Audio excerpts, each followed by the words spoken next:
Praise the lord. మిత్రులారా, అందరికీ మన ప్రభువైన యేసుక్రీస్తు వారి నామంలో వందనాలు తెలియజేస్తున్నాను. దేవుని మహా గొప్ప కృప, ఆయన దయ మనకు మరొక నూతన దినాన్ని అనుగ్రహించాడు. ఆయన సన్నిధిలో చేరడానికి, ఆయన స్వరం విని మన జీవితాలను సరిచేసుకోవడానికి, బలపరుచుకోవడానికి దేవుడు మనకిచ్చినటువంటి గొప్ప తరుణమును బట్టి దేవునికి వేలాది కృతజ్ఞతలు తెలియజేస్తున్నాను. మిత్రులారా, మనం పేతురు గారు రాసినటువంటి మొదటి పత్రికను ధ్యానం చేసుకుంటూ ఉన్నాము. నిన్నటి దినాన 2వ అధ్యాయాన్ని ముగించాం. ఈరోజు 3వ అధ్యాయాన్ని ప్రారంభించుకుందాము. మొదటిగా ఈ పేతురు గారు వ్రాసినటువంటి ఈ మొదటి పత్రికలో ఈ 3వ అధ్యాయంలో మొదటి 4 వచనాలను మనం చదువుకుందాం. మొదటి 4 వచనాలను చదువుకుందాం. అటువలే స్త్రీలారా, మీరు మీ స్వపురుషులకు లోబడి ఉండుడి. అందువలన వారిలో ఎవరైనను వాక్యమునకు అవిధేయులైతే వారు భయముతో కూడిన మీ పవిత్ర ప్రవర్తన చూచి వాక్యము లేకుండానే తమ భార్యల నడవడి వలన రాబట్టబడవచ్చును. జడలు అల్లుకొనుటయు, బంగారు నగలు పెట్టుకొనుటయు, వస్త్రములు ధరించుకొనుటయునను వెలుపటి అలంకారము మీకు అలంకారముగా ఉండక, సాధువైనట్టు మృదువైనట్టు గుణమను అక్షయాలంకారము గల మీ హృదయపు అంతరంగ స్వభావము మీకు అలంకారముగా ఉండవలెను. అది దేవుని దృష్టికి మిగుల విలువగలది. మిత్రులారా, ఈ శ్రేష్టమైనటువంటి వచనాలను మనం ధ్యానం చేసుకుందాము. మొదటిగా చారిత్రక నేపథ్యాన్ని మనం పరిశీలన చేసుకుందాం. ఈ మొదటి శతాబ్దపు గ్రీకు రోమన్ ఆ సమాజం గురించి మనం కొంత తెలుసుకోవాలి. ఆ సమాజంలో పురుషులతో పోలిస్తే స్త్రీలకు పరిమితమైనటువంటి హక్కులు ఉండేవి. కుటుంబ వ్యవస్థను కానీ పరిశీలన చేస్తే భర్తకే సాధారణంగా సంపూర్ణమైనటువంటి అధికారం ఉండేది. కాబట్టి భర్తలు ఏ దేవుళ్ళను ఆరాధిస్తారో వారి యొక్క పూజలో, ఆరాధనలో భార్యలు కూడా పాల్గొనాలి. అది ఒక సంస్కృతి అన్నమాట. అంటే వాస్తవంగా చూస్తే స్త్రీలకు మతపరమైన స్వేచ్ఛ తక్కువగానే ఉండేది. భర్త ఏ దేవుళ్ళను ఆరాధన చేస్తే ఆ దేవుళ్ళనే వాళ్ళు ఆరాధన చేయాల్సిన పరిస్థితి ఉండేది. అది ఆ సమాజం యొక్క సంస్కృతి అన్నమాట. అయితే ఈ తొలి శతాబ్దంలో క్రైస్తవ్యం బాగా వేగంగా వ్యాపించింది.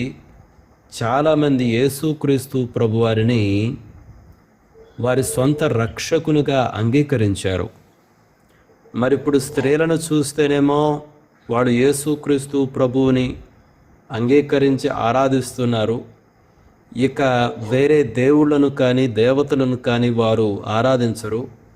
మరి భర్తలను చూస్తేనేమో వాళ్ళు విగ్రహారాధికులుగా ఉన్నారు. అటువంటి పరిస్థితుల్లో స్త్రీలు ఎలా ప్రవర్తించాలి అన్నటువంటిది చాలా ముఖ్యమైనటువంటి విషయం. కాబట్టే పేతురు గారు ఈ పత్రికలో ఈ విషయాన్ని వ్రాయడం జరిగింది. కాబట్టి స్త్రీలకు ఆయన ఏం చెప్తున్నాడు? మీరు వాదనలతో కన్నా వాదనలు చేయొద్దు. వాదనల కన్నా, మీ బోధన కన్నా, మీ వాక్యం కన్నా మీ సత్ప్రవర్తన ద్వారా మీ భర్తలను క్రీస్తు కొరకు గెలవవచ్చును. మాకు వాక్యం తెలిసింది కదా అని చెప్పి, మాకు సత్యం తెలిసింది కదా అని చెప్పి ఎప్పుడూ వాదోపవాదనల ద్వారా మీ భర్తలను మీరు గెలవలేరు, దేవుని వైపునకు ఆకర్షించలేరు. సత్ప్రవర్తన చూపించండి. మీ భర్తల ఎడల సత్ప్రవర్తన, గౌరవము, పవిత్రమైనటువంటి ప్రవర్తన చూపించండి. అటువంటి మౌనమే, అటువంటి ప్రవర్తనే, మీ క్రియలే, మీ మృదువైన తగ్గింపు స్వభావమే నిజమైనటువంటి అలంకరణగా మీ భర్తలను దేవుని దగ్గరకు నడిపిస్తుంది. ఇదన్నమాట ఇక్కడ పౌలు గారు తెలియజేస్తున్నటువంటి విషయం. మిత్రులారా, మీలో మైక్ అందరూ మ్యూట్లో పెట్టుకోండి. ఈ విషయాన్ని ఇక్కడ పేతురు గారు తెలియజేస్తున్నారు. మనం చదివినటువంటి ఈ వచనాల యొక్క లోతులోనికి ప్రవేశించక మునుపు పేతురు గారు వ్రాసినటువంటి 4 వచనాల్లో, మనం చదువుకున్నటువంటి 4 వచనాల్లో ఉన్నటువంటి కొన్ని ప్రాముఖ్యమైనటువంటి పాఠాలను ముందలగా ఒకసారి మనం చూద్దాం. మొట్టమొదటిగా ఏంటంటే, మొదటి పాఠము, మాటల కంటే చేతలు శక్తివంతమైనటువంటివి. మన మాటల కన్నా 24 hours మనం వాక్యంతో వాదించడానికన్నా, బోధన చేయడానికన్నా మన యొక్క క్రియల ద్వారా, మన ప్రవర్తన ద్వారా మనము ఒక శక్తివంతమైనటువంటి ప్రభావాన్ని చూపించవచ్చు. మాటల కంటే చేతులు శక్తివంతమైనటువంటివి. అది మొదటి పాఠం. రెండవ పాఠం, అంతరంగ సౌందర్యమే నిజమైనటువంటి అందము. దేవుడు మనుషుల పైరూపాన్ని బట్టి ఆయన లక్ష్య పెట్టడు. బాహ్య అలంకరణ అది శాశ్వతమైనటువంటిది కాదు, అది కేవలము తాత్కాలికమైనటువంటిదే. కానీ పరిశుద్ధాత్మ వలన కలిగేటటువంటి పవిత్రమైన ప్రవర్తన, ప్రశాంతమైనటువంటి ప్రవర్తన, పవిత్రమైన హృదయం, ఇవి దేవుని దృష్టిలో విలువైనటువంటివి అన్నటువంటి సత్యం కూడా ఈ మాటల్లో తెలియజేస్తున్నాడు. మొదటిదేమో, మాటల కంటే చేతలే శక్తివంతమైనటువంటివి. రెండోదేమో, అంతరంగ సౌందర్యమే నిజమైనటువంటి సౌందర్యము. అది రెండవ పాఠం. మూడవ పాఠం ఏంటంటే, లోబడటం అన్నటువంటిది అది బలహీనత కాదు. ఒక స్త్రీ తన భర్తకు లోబడి ఉండడం అన్నటువంటిది అది బలహీనతగా మనం ఎంచకూడదు. దేవుని వాక్యమే చెప్తుంది భర్తలకు లోబడి ఉండండి అని చెప్పి. కాబట్టి ఎవరైనా సరే దేవుని వాక్యాన్ని గౌరవించే పనైతే, దేవుని యందు విశ్వాసము కలిగి ఉన్నట్లయితే, వారు తప్పకుండా దేవుని ఎడల వారికి ఉన్నటువంటి భయభక్తుల కారణంగా, భయభక్తుల వలన వాళ్ళు ఏం చేస్తారంటే తమ భర్తలకు లోబడి ఉంటారు. అది వారి యొక్క ఆధ్యాత్మిక జీవితానికి ఒక రుజువు అన్నమాట. భర్తను గౌరవించడం అన్నటువంటిది, భర్తకు లోబడి ఉండడం అన్నటువంటిది నిజమైనటువంటి ఆధ్యాత్మిక జీవితానికి ఒక గుర్తు. ఆ తర్వాత మిత్రులారా, 4వ పాఠం ఏంటంటే, దేవుని దృష్టిలో విలువైనటువంటిది మన హృదయ స్వభావమే. మనం ధరించే వస్త్రాలు కాదు, లేదా మనం అలంకరించుకునే బంగారం కాదు, వెండి కాదు, ఇవేవి కాదు. అయితే దేవుని దృష్టిలో నిజంగా విలువైనటువంటిది ఏంటంటే, యేసుక్రీస్తు ప్రభువు వలె మృదువుగా, సాధువుగా ఉండేటటువంటి మన హృదయమే దేవుని దృష్టికి అత్యంత విలువైనటువంటిది. మనము ఈ వాక్యాన్ని ఇంకా లోతుగా ధ్యానించక మునుపు సామెతల గ్రంథం నుంచి సపోర్టివ్గా ఒక వర్స్ని, మనం ఒక వచనాన్ని ధ్యానం చేద్దాం మిత్రులారా. సామెతల గ్రంథము 31వ అధ్యాయము, 31 అంటే ఇంకా ఆఖరి అధ్యాయం. అది ఆఖరి వచనం, లాస్ట్ బట్ వన్ వర్స్, 30వ వచనం. అందము మోసకరము, సౌందర్యము వ్యర్థము. యెహోవా యందు భయభక్తులు కలిగిన స్త్రీ కొనియాడబడును. 31 కూడా చదువుకుందాం. చేసిన పనిని బట్టి అట్టిదానికి ప్రతిఫలమియ్యదగును. గౌనుల యొద్ద ఆమె పనులు ఆమెను కొనియాడును. అంటే 30వ వచనంలో ఏం చెప్తుంది? అందము మోసకరము, సౌందర్యము వ్యర్థమని చెప్పి ఆ తర్వాత యెహోవా యందు భయభక్తుల గురించి మాట్లాడి 31వ వచనానికి వచ్చేసరికి వాళ్ళు చేసేటటువంటి పనులను గురించి మాట్లాడడం జరిగింది. వాళ్ళకి నిజమైనటువంటి పేరు, నిజమైన గుర్తింపు ఏంటి?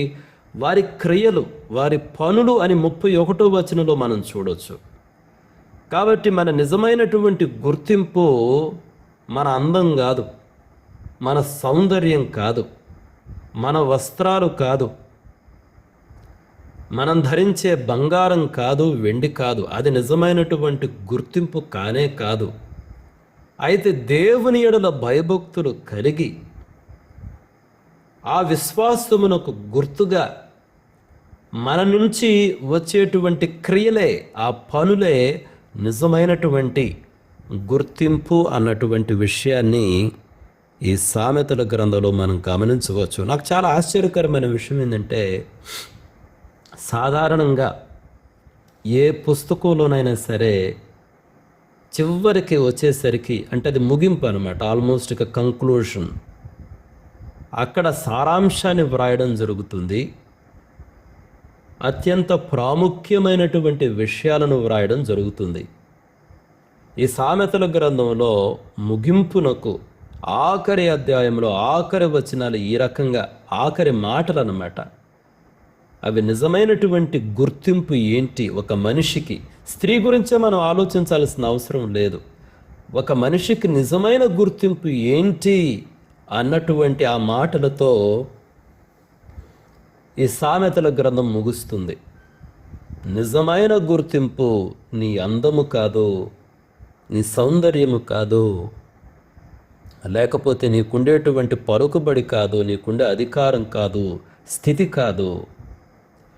నిజమైనటువంటి గుర్తింపు ఏంటంటే, యెహోవా దేవుని యందు నీవు భయభక్తులు కలిగి ఉండుట వలన అందులో నుంచి వచ్చేటటువంటి క్రియలే, ఆ పనులే నిజమైనటువంటి గుర్తింపు.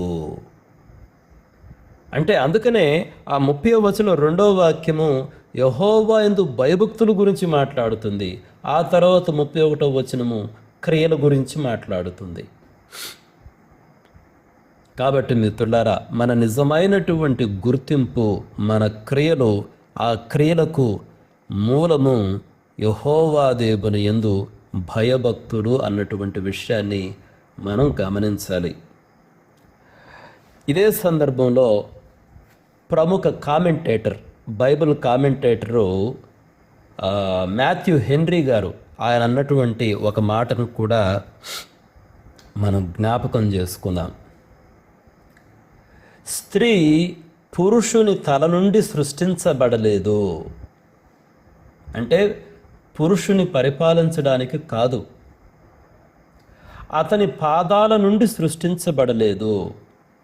అంటే అతనిచే అణగద్రొక్కబడడానికి కాదు, కానీ అతని పక్కటెముక నుండి, అంటే అతనికి సమానంగా ఉండడానికి, అతని బాహు క్రింద నుండి, అంటే అతనిచే రక్షించబడడానికి, మరియు అతని హృదయానికి దగ్గరగా, అంటే అతనిచే ప్రేమించబడడానికి సృష్టించబడింది. ఈ మాటలు మాథ్యూ హెన్రీ గారు చెప్పినటువంటి మాటలు. మరలా ఒకసారి చదువుతాను, వినండి. స్త్రీ పురుషుని తల నుండి సృష్టించబడల, అంటే పురుషుని పరిపాలించడానికి సృష్టించబడలేదు. అతని పాదాల నుండి సృష్టించబడలేదు, అంటే అతనిచే అణగద్రొక్కబడడానికి సృష్టించబడలేదు. కానీ అతని ప్రక్కటెముక నుండి సృష్టించబడింది, అంటే అతనికి సమానంగా ఉండడానికి. అతని బాహు క్రింద నుంచి సృష్టించబడింది, అంటే అతనిచే రక్షించబడడానికి. మరియు అతని హృదయానికి దగ్గరగా ఉండే ప్రాంతం నుంచి సృష్టించబడింది. అంటే అతనిచే ప్రేమించబడడానికి. ఎంత చక్కటి డిస్క్రిప్షన్ కదా. అంటే స్త్రీ పురుషుల సంబంధం ఏ విధంగా ఉండాలి, స్త్రీ ఎడల అసలు పురుషుని యొక్క దృక్పథం ఏ విధంగా ఉండాలి, అదేవిధంగా భర్తల ఎడల స్త్రీ యొక్క దృక్పథం ఏ విధంగా ఉండాలి. చాలా చక్కటి మాటలు మిత్రులారా. ఇప్పుడు మనం ఏం చేద్దామంటే,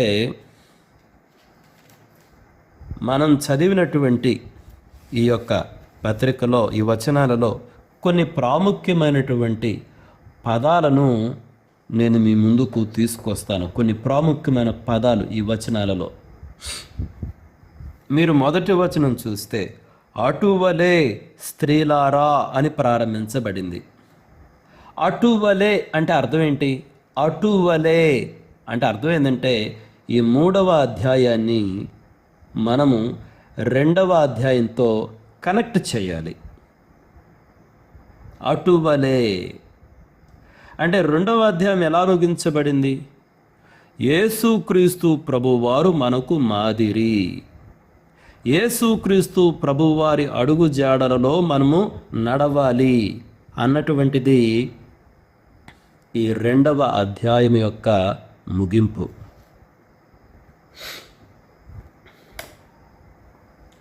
అటువలే అన్నటువంటి ఆ పదము ద్వారా ప్రారంభించింది. కాబట్టి స్త్రీలు కూడా యేసుక్రీస్తు ప్రభువారిని ఒక మాదిరిగా కలిగి ఉండాలి అన్నటువంటి మాటలతోటే పేతురు గారు ఈ 3వ అధ్యాయాన్ని ప్రారంభిస్తున్నారు అన్నటువంటి విషయాన్ని మనం గమనించాలి. అటువలే స్త్రీలారని చెప్పి మీ స్వపురుషులకు లోబడియుండుడి. ఈ లోబడియుండుడి అన్నటువంటి పదం గ్రీకులో హుపోటస్సో అనొచ్చు. అంటే ఇదేదో బలవంతంగా బానిసత్వం చేయడం కాదు. లోబడి ఉండడం అంటే ఏదో ఒక బానిసగా బ్రతకండి అన్నటువంటి అర్థం కాదు, కానీ స్వచ్ఛందంగా ప్రేమతో భర్త యొక్క నాయకత్వాన్ని అంగీకరించడం. ఎందుకంటే అది దేవుని చిత్తం కాబట్టి. స్వచ్ఛందంగా ఇష్టపూర్వకంగా భర్త యొక్క నాయకత్వాన్ని అంగీకరించడం అన్నమాట. అది దేవుని ప్రణాళిక కాబట్టి. అప్పుడు అవిధేయులైనటువంటి మీ భర్తలు, నిజదేవుని నమ్మనటువంటి మీ భర్తలు మీ సత్ప్రవర్తన చూసినప్పుడు వాళ్ళు దేవుని వైపునకు ఆకర్షించబడగలరు మిత్రుడారా. అది మొదటి వచనంలో ప్రాముఖ్యమైన పదాలు. మరి 2వ వచనాన్ని చూద్దాం. వారు భయముతో కూడిన మీ పవిత్ర ప్రవర్తన చూచి అన్నటువంటి మాటలు గమనించండి. ఇక్కడ భయము అన్నటువంటి పదాన్ని గమనించండి. ఇది ఇక్కడ భయము అంటే అదేదో భర్తను చూసి వణికిపోవడం కాదు. అది దేవుని పట్ల ఉన్నటువంటి భయభక్తులను సూచిస్తుంది. అంటే దేవునికి భయపడే స్త్రీ, దేవుని యందు భయభక్తులు కలిగినటువంటి స్త్రీ భర్త ఎడల పవిత్రంగా, గౌరవంగా ప్రవర్తిస్తుంది. ఆ పవిత్రమైనటువంటి నడవడికే ఒక శక్తివంతమైనటువంటి పరిచర్య, తన భర్త హృదయాన్ని మార్చగలిగినటువంటి పరిచర్య మిత్రులారా. కాబట్టి భయముతో కూడిన మీ పవిత్ర ప్రవర్తన, భయముతో కూడిన పవిత్ర ప్రవర్తన, ఈ భయం అన్నటువంటిది దేవుని యందు భయభక్తులు కలిగినటువంటి హృదయము నుండి వచ్చే ప్రవర్తన మిత్రులారా. అది చాలా ప్రాముఖ్యమైన పదము ఆ 2వ వచనంలో. 3వ వచనం చూస్తే జడలు అల్లుకొనుటయు, బంగారు నగలు పెట్టుకొనుటయు, ఇటువంటి వెలుపటి అలంకారము మీకు అలంకారముగా ఉండక. ఆ పదాలను గమనించండి. ప్రస్తుత సమాజంలో లాగానే ఆ రోజుల్లో కూడా స్త్రీలు వాళ్ళ జుట్టును రకరకాల ఆకృతుల్లో అల్లడము, ముత్యాలతోటి, బంగారంతోటి, ఆభరణాలతోటి, ఖరీదైనటువంటి వస్త్రాలతోటి వాళ్ళు తమను తాము అలంకరించుకోవడము, ఇటువంటిది ఆ రోజుల్లో, ఈ రోజుల్లో ఎలా ఉందో ఆ రోజుల్లో కూడా ఉంది. అయితే ఇక్కడ పేతురు గారి ఉద్దేశం స్త్రీలు అందంగా కనబడకూడదని కాదు, స్త్రీలు అసలు కంప్లీట్గా అలంకరించుకోకూడదు అని కాదు ఆయన యొక్క ఉద్దేశం. ఆయన ఏం చెప్తున్నారంటే మీ నిజమైనటువంటి గుర్తింపు మీ అలంకరణ కాదు, మీ నిజమైనటువంటి గుర్తింపు. అదే కదా మనము సామెతల గ్రంథంలో ఆఖరి అధ్యాయంలో ఆఖరి 2 వచనాలలో ప్రారంభంలో మనం చూసింది. మీ నిజమైనటువంటి గుర్తింపు మీ అందము కాదు, సౌందర్యము కాదు, మీ యొక్క అలంకరణ కాదు, కానీ యెహోవా యందు భయభక్తులలో నుండి పుట్టేటటువంటి ఆ క్రియలే మీ నిజమైనటువంటి గుర్తింపు అన్నటువంటి విషయాన్ని ఇక్కడ పేతురు గారు తెలియజేస్తున్నారు. మీ నిజమైనటువంటి గుర్తింపు జడలు అల్లుకోవడం కాదు, బంగారు నగలు పెట్టుకోవడం కాదు. అయితే విచారకరమైన విషయం ఏంటంటే చాలామంది ఈ మాటలు తీసుకొని స్త్రీలు అలంకరించుకుంటే తప్పు అన్నటువంటి ఒక బోధను, ఒక డాక్టర్ను సృష్టించారు. అది చాలా విచారకరమైనటువంటి విషయము. స్త్రీలు అలంకరించుకోకూడదని కాదు మిత్రులారా, మీ నిజమైనటువంటి గుర్తింపు ఏంటి? దేవుని యందు భయభక్తులు, మీ హృదయ స్వభావము. అందుకని ఆ 4వ వచనంలో ఉంటుంది నిజమైన గుర్తింపు ఏంటంటే సాధువైనట్టుయు మృదువైనట్టుయునైన గుణమను అక్షయాలంకారము. ఇక్కడ సాధువైన అన్నటువంటి పదానికి గ్రీకులో ప్రౌస్ అనేటువంటి పదం. సాధువైన అంటే అర్థం ఏంటంటే మీకు చాలా శక్తి ఉండి కూడా దానిని నియంత్రణలో ఉంచుకోవడము. అంతేగాని సాధువు అంటే అదేదో ఇక అన్నీ వదిలేసినటువంటి సన్యాసి అన్నటువంటి అర్థం తీసుకోకూడదు, బలహీనత అన్నటువంటి అర్థం తీసుకోకూడదు. సాధువు అంటే అర్థం ఏంటంటే మీకు శక్తి ఉంది కానీ మీరు దాని నియంత్రణలో ఉంచుకుంటున్నారు. అదేవిధంగా మృదువైన అన్నటువంటి మరొక పదం ఉంది ఇక్కడ, దాన్ని గ్రీకులో హేసుకియోస్ అంటారు. గ్రీకులో మృదువైన అంటే ఇక్కడ ఏంటంటే కలవర పెట్టే పరిస్థితుల్లో కూడా ప్రశాంతంగా నెమ్మదిగా ఉండడము. కలవర పెట్టే పరిస్థితుల్లో కూడా ప్రశాంతంగా నెమ్మదిగా ఉండడం. మిత్రులారా, మనం వేసుకునేటువంటి బట్టలు కానీ నగలు కానీ ఏవైనా ఆభరణాలు ఇవన్నీ కాలానుగుణంగా అవి పాడైపోతాయి, అవి పోతాయి మన దగ్గర నుంచి. కానీ అంతరంగ స్వభావం మాత్రము శాశ్వతమైనటువంటిది, అక్షయమైనటువంటిది. అందుకనే అది దేవుని దృష్టిలో ఎంతో విలువ కలిగినటువంటిది అని పేతురు గారు తెలియజేస్తున్నారు. అది అక్షయాలంకారము, అది శాశ్వతమైనది. ఎందుకంటే దేవుని దృష్టిలో అది ఎంతో విలువైనటువంటిది. కాబట్టి ఈ మాటలు ఒకసారి మీరు గమనించండి, విప్రాముఖ్యమైనటువంటి మాటలు.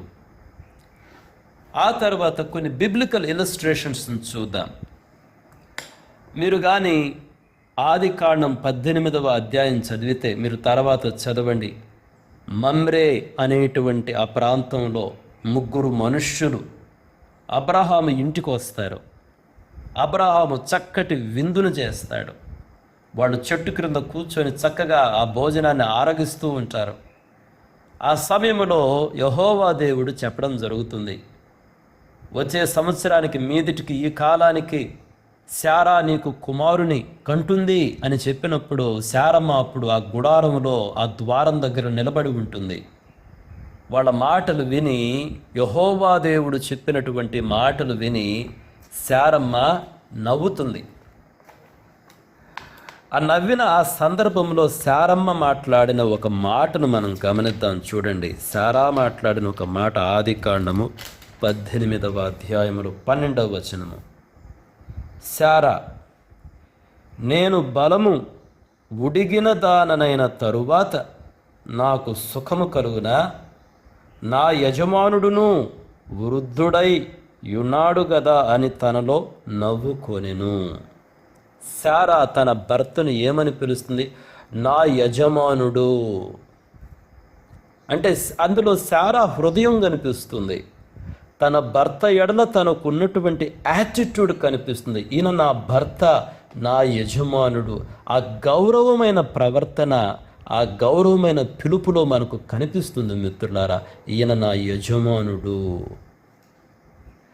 ఆ తర్వాత మీరు సమూయేలు మొదటి గ్రంథము 25వ అధ్యాయమునకు రండి. సమూయేలు మొదటి గ్రంథము 25వ అధ్యాయములో అబీగయలు అనేటువంటి ఒక స్త్రీ కనిపిస్తుంది. నాబాలు యొక్క మూర్ఖతను బట్టి దావీదు నాబాలు ఇంటిలో ఉన్నటువంటి మగవాళ్ళందరినీ చంపాలి అన్న ఉద్దేశంతో దావీదు వస్తూ ఉన్నాడు. కానీ అప్పుడు అబీగయలు చేసినటువంటి పనిని చూడండి. సమూయేలు మొదటి గ్రంథము 25వ అధ్యాయములో 23వ వచనం. అబీగయలు దావీదును కనుగొని గార్ధబము మీద నుండి త్వరగా దిగి దావీదునకు సాష్టాంగ నమస్కారము చేసి అతని పాదములు పట్టుకొని ఇట్లనెను. ఎంత తగ్గింపు చూడండి. ఎందుకొరకు ఇంత? తన భర్తను రక్షించుకొనుట కొరకు, తన కుటుంబంలో ఉన్నటువంటి మగవాళ్లను మగపిల్లలందరినీ రక్షించుకొనుట కొరకు అబీగయలు చేసినటువంటి పని చూడండి. దావీదు యొక్క పాదములు పట్టుకొన్నది. ఆ తర్వాత మీరు 27వ వచనం చూడండి అదే అధ్యాయంలో.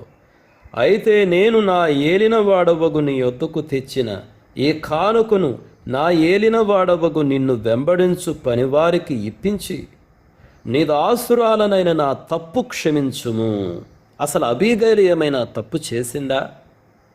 అబీగయలు ఏం చేయలేదు. తప్పు చేసింది నాబాలు, ఆవిడ భర్త. కానీ తన భర్త యొక్క తప్పును తన తప్పుగా భావించింది. నా తప్పు క్షమించుము అని అడుగుతున్నది. అబీగయలులో ఉన్నటువంటి ఆ యొక్క గొప్ప స్వభావన, తగ్గింపు స్వభావం చూడండి. ఆవిడ యొక్క వివేకమును చూడండి. ఆవిడ మృదుమైన స్వభావాన్ని చూడండి. దావీదు ఆవిడను కొనియాడుతాడు. తర్వాత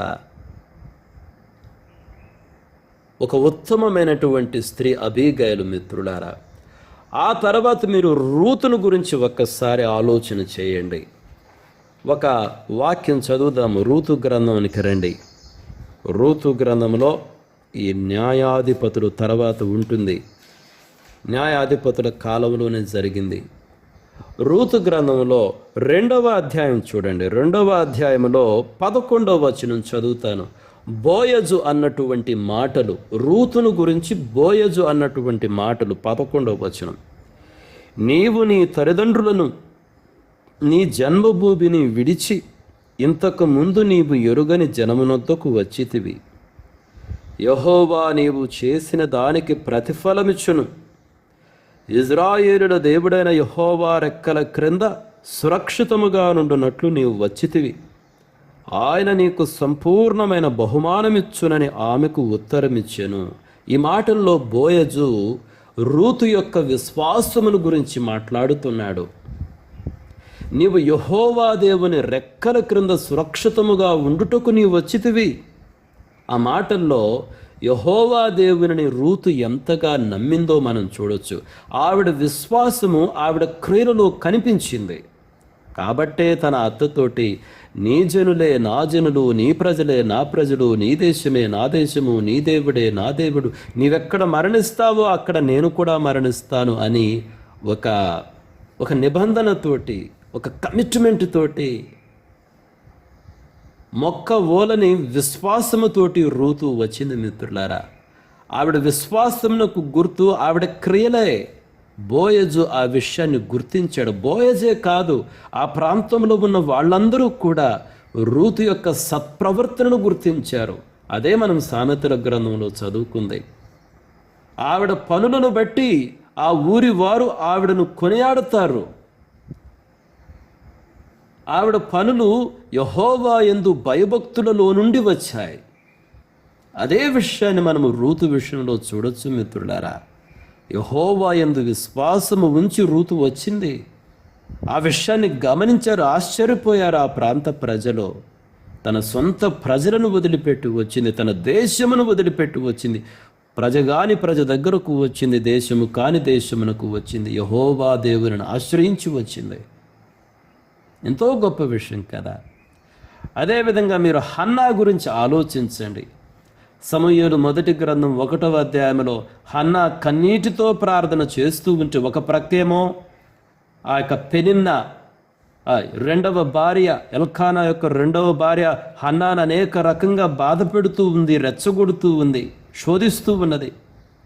సరే, దేవాలయమునకు వచ్చి ప్రార్థన చేస్తుంటే ఏలి అంటాడు, ఆవిడ తాగిందనుకుంటాడు, మత్తురాలైందనుకుంటాడు. కానీ ఆ సందర్భాన్ని మీరు తర్వాత చదవండి. సమయాభావాన్ని బట్టి నేను చదవడం లేదు. హన్నా ఎంత మృదువుగా సమాధానమిస్తుందో ఆ యొక్క ప్రధాన యాజకునికి. కోపంతో సమాధానం ఇవ్వలేదు. అయితే మృదువైన మాటలతో, సాధువైనటువంటి మాటలతో ప్రధాన యాజకుడైనటువంటి ఏలీకి చక్కటి సమాధానాన్ని ఇచ్చింది. నిజంగా ఎంత వినయము హన్నాలో మనం చూడొచ్చు మిత్రులారా. ఆఖరిగా ఎస్తేరు గురించి ఆలోచన చేయండి. ఎస్తేరు ఒక మాట అంటుంది. అసలు ఆ మాటను నేను చదివి ముగిస్తాను. ఎస్తేరు గ్రంథానికి రండి. ఎస్తేరు గ్రంథంలో 4వ అధ్యాయానికి రండి. 4వ అధ్యాయంలో ఒక మాట అంటుంది చూడండి. 16వ వచనం, నీవు పోయి షూషరు నందు కనబడిన యూదులందరినీ సమాజ మందిరమునకు సమకూర్చి నా నిమిత్తము ఉపవాసముండి 3 దినములు అన్నపానము చేయకుండుడి. నేనును నా పనికత్తెలను కూడా ఉపవాసముందుము. ప్రవేశించుట న్యాయ వ్యతిరేక్తముగానున్నను. నేను రాజునొద్దకు ప్రవేశించుదను. నేను నశించెదను. మీరు ఎస్తేరు యొక్క మాటలు గమనించండి. ఎక్కడికి రమ్మంటుంది యూదులందరినీ? సమాజ మందిరమునకు. సమాజ మందిరానికి ఎందుకు వస్తారు యూదులు? దేవునిని ఆరాధించడానికి, ప్రార్థించడానికి వస్తారు, సహవాసము కలిగి ఉండడానికి. సమాజ మందిరాలు అదే. అక్కడ లేఖనాలు చదువుతారు, దేవుని విధానాలు నేర్చుకుంటారు, దేవునికి ప్రార్థిస్తారు, దేవుని ఆరాధిస్తారు. అక్కడికి రండి. కాబట్టి సమాజ మందిరానికి రండి అంటుందంటే రండి ప్రార్థనకు. 3 రోజుల కోసం ఉపవాస ప్రార్థన చేయండి అంటే ఆ మాటలు దేన్ని సూచిస్తున్నాయి? దేవుని యందు ఎస్తేరుకు ఉన్నటువంటి విశ్వాసాన్ని సూచిస్తున్నాయి. అంత విశ్వాసం ఉంది కాబట్టి ఆవిడ అంటుంది, నేను రాజు ఎదుటకు వెళ్తాను, నేను నశిస్తే నశిస్తాను, ఏం పర్వాలేదు. ఆవిడకు దేవుని యందు ఉన్నటువంటి భయభక్తులలో నుండి త్యాగము అన్నటువంటిది పుట్టింది మిత్రులారా. గమనించండి ఒకసారి. కాబట్టి శారా నా యజమానుడు అని ఆ పిలుపులో ఉన్నటువంటి భర్త ఎడల తనకున్న గౌరవాన్ని, పవిత్రతను మనం గుర్తించాలి. అబీగయలు ఆ గార్ధబాన్ని దిగి దావీదు పాదములను పట్టుకొని నా తప్పును క్షమించమని అడగటంలో అబీగయలు యొక్క తగ్గింపుతనాన్ని, వివేకాన్ని, మృదువైన స్వభావాన్ని మనం గుర్తించాలి. రూతు విషయానికి వస్తే యెహోవా దేవుని రెక్కల క్రింద సురక్షితంగా ఉండడానికి తన సొంత దేశాన్ని, సొంత ప్రజలను వదిలిపెట్టి వచ్చింది. అందులో రూతు యొక్క విశ్వాసాన్ని, ఆవిడ క్రియలను మనం గమనించాలి. తనను బాధ పెడుతూ, ఒక పక్క పెనిన్నా బాధ పెడుతూ ఉన్న ఏలీ బాధాకరమైనటువంటి మాట అన్నప్పటికీ ఒక చక్కటి వినయముతో కూడిన సమాధానాన్ని ఇచ్చినటువంటి హన్నాలో ఉన్నటువంటి ఆ నలిగిన హృదయాన్ని, విరిగిన హృదయాన్ని, ఆ వినయము కలిగినటువంటి మనస్సును మనం గమనించాలి. నేను నశిస్తే నశిస్తాను, కానీ రండి నా కొరకు ప్రార్థన చేయండి. మీరు ప్రార్థనలో ఉండండి 3 దినములు. ఈ విషయము నిమిత్తమై, కేవలం నా కొరకే కాదు, ఈ విషయము నిమిత్తమై మీరు ప్రార్థన చేయండి అని యూదులందరినీ ప్రార్థనకు పిలిచినటువంటి ఎస్తేరులో ఉన్నటువంటి విశ్వాసమును, త్యాగమును మనం గుర్తించాలి మిత్రులారా. అంటే స్త్రీలు దేవుని యందు భయభక్తులు కలిగి ఉన్నప్పుడు వారి క్రియలను మనం గమనించండి. అదే విషయాన్ని ఇక్కడ పేతురు గారు మనకు చెప్తున్నారు. కాబట్టి అటువలనే ఆ పదాన్ని మీరు గమనించాలి. క్రీస్తు వలె మాదిరి, క్రీస్తు మనకు మాదిరి కాబట్టి క్రీస్తు వలె స్త్రీలు కూడా ప్రవర్తించాలి. ఓ స్త్రీలారా, మీకు కూడా క్రీస్తే మాదిరి. ఆయన ఎంతగా తగ్గించుకున్నాడో, ఎంతగా తగ్గించుకుని ఆయన త్యాగమైపోయాడో, తద్వారా ఆయన మనకు రక్షణ ఇచ్చాడో, అదేవిధంగా స్త్రీలు కూడా మీ విధేయత ద్వారా, మీ యొక్క మృదువైన, సాధువైన, త్యాగపూరితమైన స్వభావం ద్వారా మీ భర్తలను మీరు గెలవాలి. అంతేకాని బాహ్య అలంకరణతో కాదు, మీ హృదయ స్వభావమే నిజమైనటువంటి అక్షయాలంకారము అని తెలియజేస్తున్నాడు. ఈ మాటలను గ్రహించడానికి కావలసిన కృపను దేవుడు మనలో ప్రతి ఒక్కరికి అనుగ్రహించాలని కోరుకుంటూ ముగిస్తున్నాను. May God bless each one of you. Thank you.